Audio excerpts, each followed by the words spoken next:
Bonjour les humains, 9 juillet 2024 et 19e épisode du gouvernement mondial de l'Antichrist.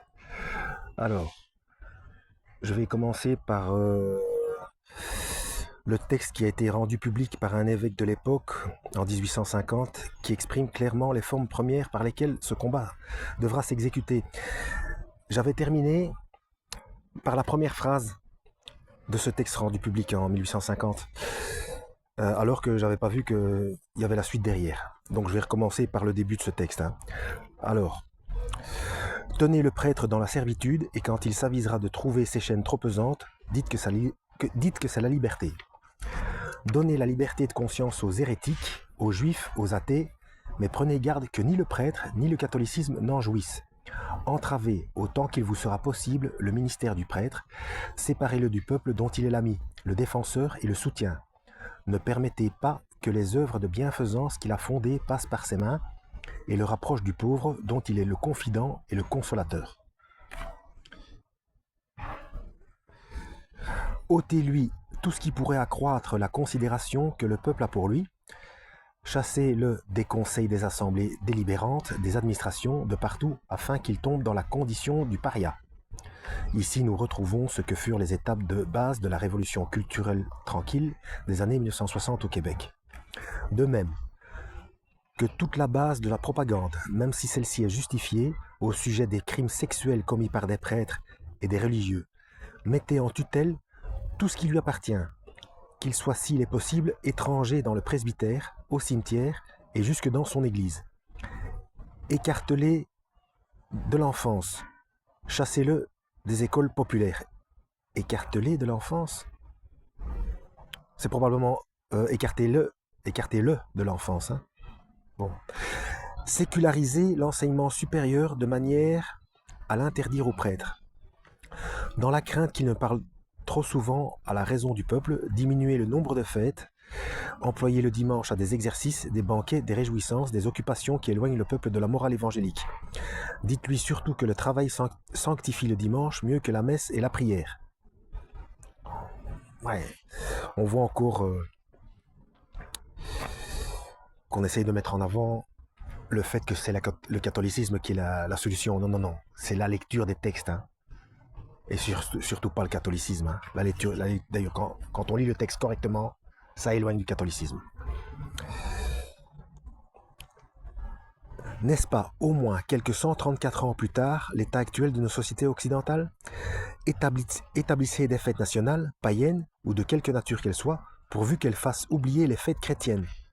Mais oui, mais les fêtes chrétiennes qui ont été instaurées, élaborées par le catholicisme, ont chassé les fêtes juives qui étaient censées être de l'instruction, être des rappels sur ce qu'il y a à savoir concernant les choses qui se sont passées, qui se passent et qui se passeront. Bon, là, je vous ramène à vous renseigner sur la chaîne à l'école de Yeshua. Pour affaiblir le prêtre, efforcez-vous de le séparer des siens. Soulevez le simple prêtre contre son évêque. Séparez l'évêque du souverain pontife.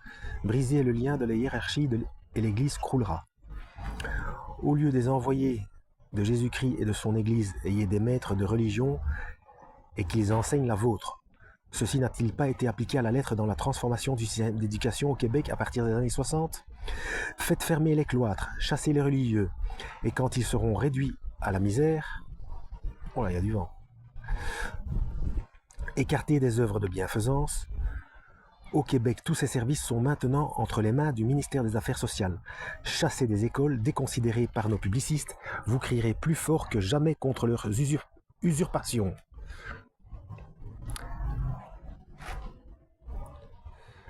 Les conséquences de ce combat sont nombreuses. Entre autres, les plus représentatives peuvent se résumer ainsi. Diderot, un illustre franc-maçon.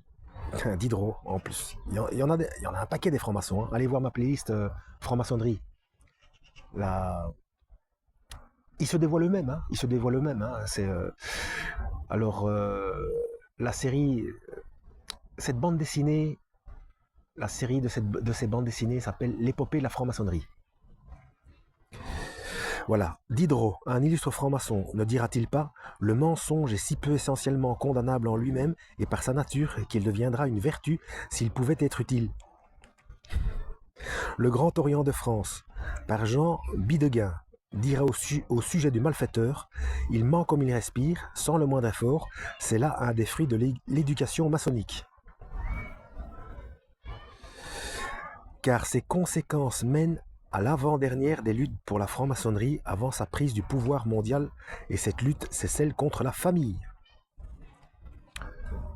Exact, hein? Non, il faut travailler à deux, même en travaillant à deux, on ne peut pas acheter de maison.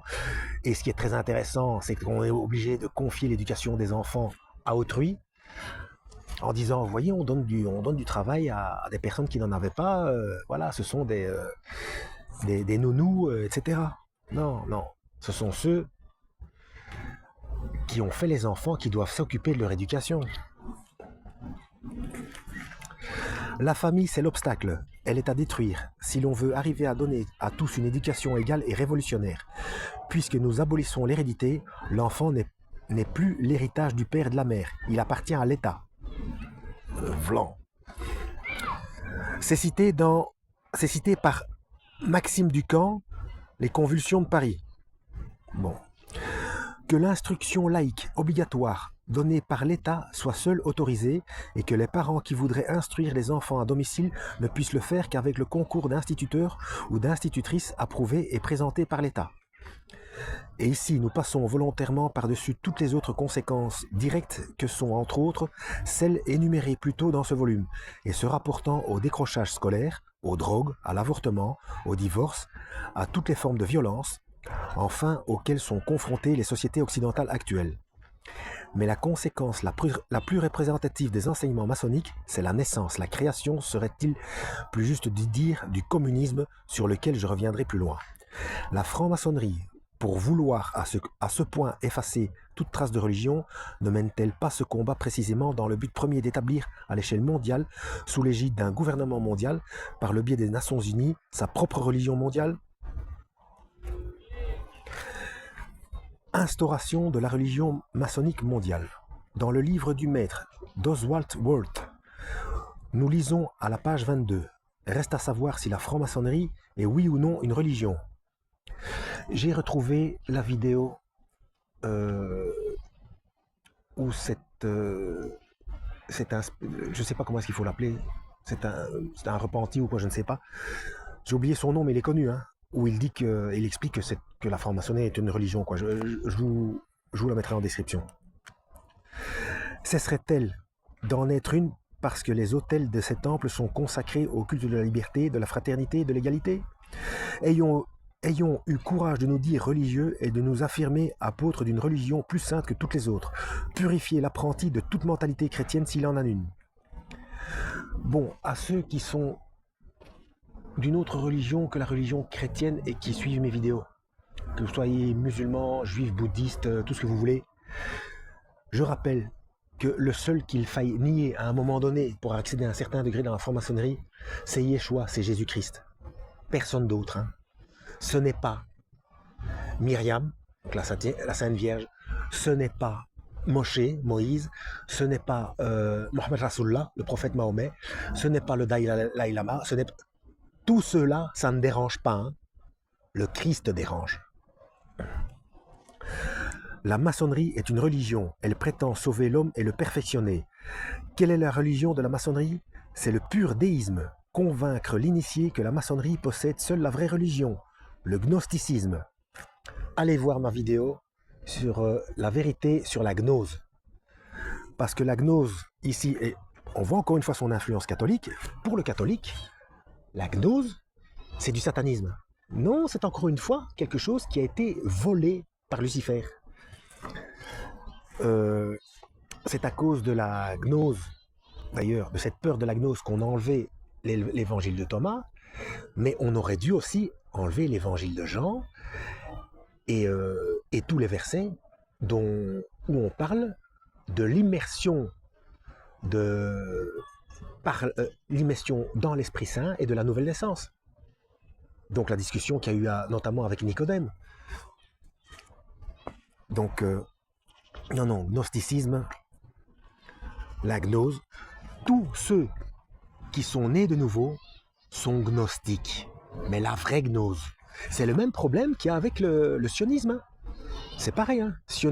Le sionisme biblique n'est pas le sionisme politique. La gnose, c'est pareil. Les catholiques, vous êtes focalisés sur l'aspect satanique. Ça a été volé par Satan.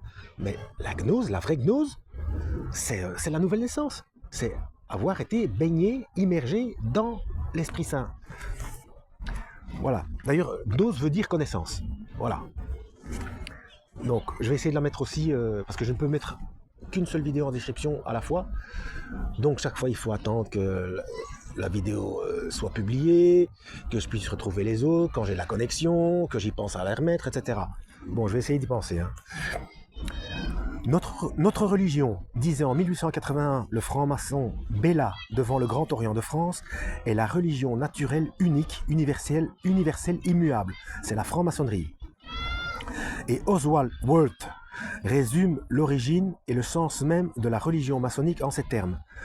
Le serpent inspirateur de désobéissance, d'insubordination et de révolte fut maudit par les anciens théocrates alors qu'il était en honneur parmi les initiés.